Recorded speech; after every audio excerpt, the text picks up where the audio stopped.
চলতেছেন, কিন্তু আমি সবার কাছে অনুরোধ করব, রাস্তাঘাট অবরোধ না করে, হানাহানি মারামারি না করে, আইনশৃঙ্খলা পরিস্থিতি খারাপ না করে, যারা নেতৃস্থানীয় আছেন আমাদের কর্তৃপক্ষ সহ এটার একটা সুন্দর সমাধান করা উচিত।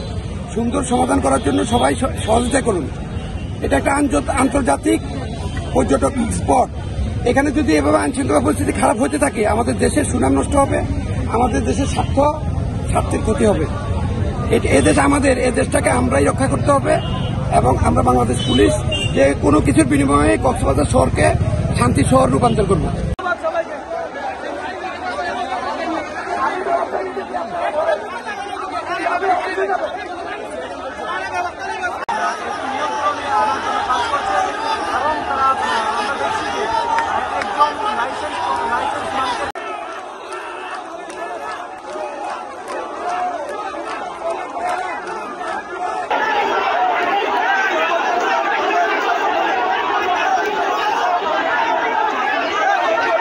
আমাদের অধিকার আমরা ফিরে চাই, আমাদের অধিকার আমরা চাই, আমাদের বৈধ